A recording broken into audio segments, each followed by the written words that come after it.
I just want everybody to really understand a little bit more about what you do in the industry, because when I was going through my divorce and I wasn't selling a house, but just having a deeper understanding that like there were people, if I wanted to talk to somebody about how to secure a mortgage in the process of a divorce, especially individuals who are not like you, who weren't making a living, who were maybe stay-at-home parents and are really concerned about if they sell the house, how do I afford a new house?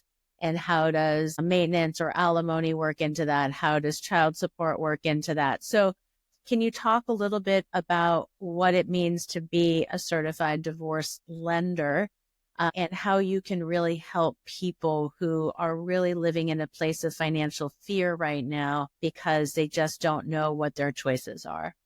Yeah. And that's really what it's all about, right? That you don't know what you don't know. And so don't do what I did. That was not the way to go about it. So when I'm working with a client, so I work in divorce every day. So there's lots of nuances with mortgages to begin with. And then when you add on top of that, the divorce itself and the emotions of it and you have so much on your plate, it really takes a certain kind of person, I think, to have that empathy. Could you go to any old lender and get a mortgage? Sure. We're going to work with you a little bit deeper. For me personally, I think my clients find it empowering to make a decision that they're comfortable with because they know all of their options. And so we take the time. So we refer to ourselves as a CDLP, as a divorce mortgage planner.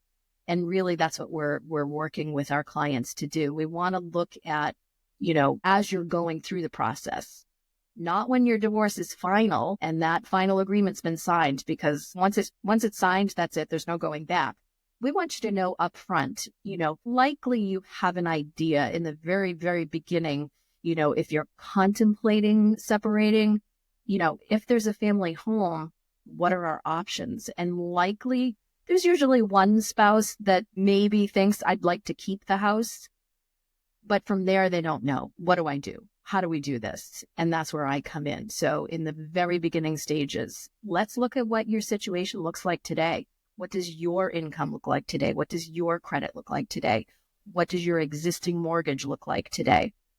And from there, we can expand, as you progress through, whether we can get you qualified or not qualified, that helps you in the decision process. If we can qualify you and it is your idea to potentially keep the house, well, now you know what the numbers will look like. And if you qualify, right? So if you're then going to your attorney or your mediator, whoever you're working with, now you know what your options are. Yes, I'd like to keep the house. And yes, I know I qualify for it. I know what the monthly payment's going to look like. We don't want you to spend the time and the money with your attorney to fight for something that you maybe don't qualify for. So, and again, there's lots of nuance to it as far as, what can we use for income?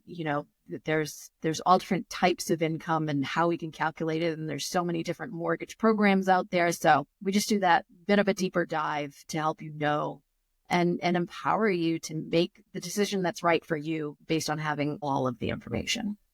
So can you list out maybe some things that are non-income based? So for instance, obviously child support, maintenance, maybe investment dividends. List out some more things that you look at so you can give individuals listening, some peace of mind to be like, okay, I have that. Yeah. Yeah. So of course we look at, if you're an employee collecting a paycheck, we would look at that income. If you're self-employed, we would look at that for income, but other sources of income, as long as there's a history of it. So you mentioned dividend income. That's fine. If we have a history of it, we can use it. Child support and alimony kind of works the same way. If there's a history of it and we know it's going to continue. So again, there's some rules around that depending on which mortgage program, but you can absolutely use child support and alimony as income to qualify for a mortgage. You can use, if you've got annuities or pensions or 401ks that you're collecting on, that's all income. Social Security, that's income. Disability, that's income. We can use all of those. what about just money in an investments? Like, so if you have all your money is tied up, but there's quite a bit of it, uh, do you look at kind of, because all of that could be liquidated for at a cost, but is it Yeah. looked at as, qualifying dollars? Yeah. So we can use that in two ways. For some loan programs, we can use that as what we call a compensating factor.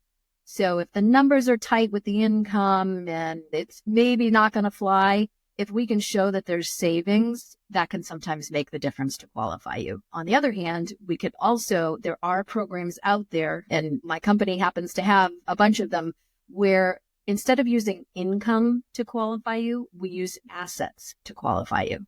So assets being investment accounts, retirement accounts. Again, there's a couple different programs and some rules and guidelines around them. But if you've got a significant amount of those assets, we can use those to qualify you instead of income. So there are some options.